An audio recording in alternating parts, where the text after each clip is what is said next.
Siapa di sini yang akhir-akhir ini tidur nggak pernah bisa benar-benar tidur, HP bunyi sedikit langsung panik, dan setiap hari kamu ngerasa itu hidupmu makin gelap karena hutang.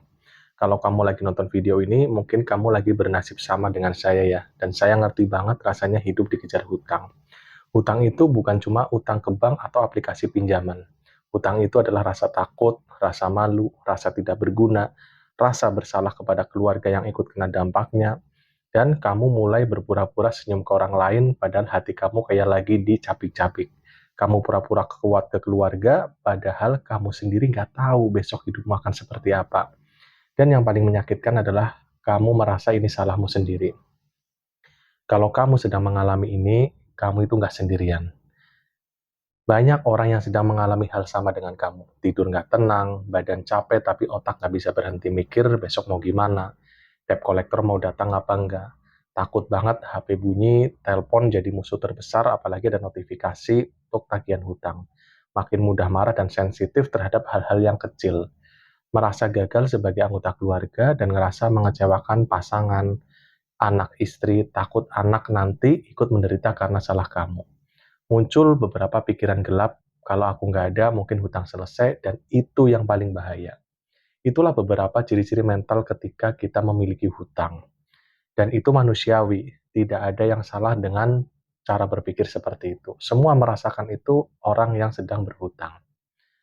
Saya sendiri adalah orang yang masih dikejar-kejar hutang yang banyak, dan dulu saya itu benar-benar pengen menyelesaikan atau mengakhiri hidup saya. Tapi alhamdulillah saya bertemu dengan dua orang yang membuat saya bangkit, yaitu ada seorang ustadz dan seorang pengacara yang membuat saya berpikir lebih jernih bahwa hidup itu nggak selesai cuma karena hutang. Keluarga masih berharap kita untuk terus bangkit dan menyelesaikan semuanya. Jangan sampai mental kamu rusak gara-gara kamu dikejar hutang. Justru di momen ini, kamu harus bangkit, menyelesaikan apa yang kamu mulai dan memperbaiki semuanya. Hutang itu bukan akhir dari sebuah kehidupan. Hutang itu adalah sebuah awal menuju kehidupan yang baru yang lebih baik. Kamu masih punya masa depan, karena hutang itu memang menguras bukan hanya jiwa ya, tapi menguras semua kebahagiaan. Tapi hutang itu bukan akhir dari segalanya. Carilah orang yang tepat, yang bisa mendukung kamu, yang bisa memberikan masukan yang baik buat kamu, yang bisa memberikan motivasi dan semangat buat kamu. Ketika di sekeliling kamu itu orangnya menyalahin kamu cari orang yang menurutmu bisa menjadi sumber solusi. Bukan solusi untuk bayari hutang ya, tapi solusi untuk memperbaiki, menyehatkan mental kamu sekarang. Saya dulu punya pola pikir sama. Dikenalkan sama orang tua saya kepada Pak Ustadz dan salah satu pengacara yang anti riba, saya berpikir pada saat itu adalah yang saya butuhkan itu hanyalah uang. Saya nggak butuh dikenalin orang siapapun, yang saya butuhkan adalah uang untuk menyelesaikan semuanya. Ternyata, alhamdulillah dari perkenalan itu saya berpikir lebih jernih.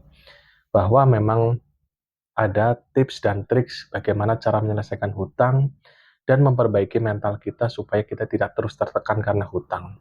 Jadi untuk kamu sekarang yang lagi kondisinya tertekan karena hutang, buang jauh-jauh pikiran negatif. Buang jauh-jauh pikiran yang merusak mental kamu.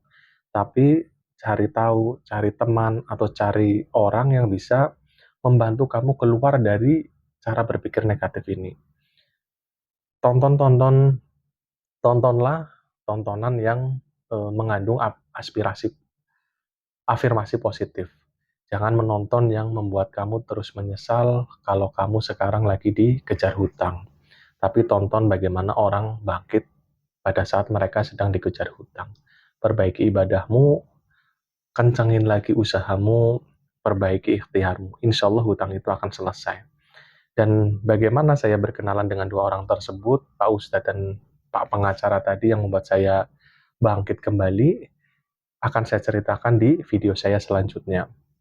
Sehingga membuat saya, walaupun sekarang saya sedang dikejar-kejar hutang yang banyak, hati saya masih ada harapan untuk bisa memperbaiki semuanya. Nggak seperti dulu ya, saya hanya menyesali kejadian, menyalahkan diri sendiri, dan merasa bahwa ini tidak akan terselesaikan.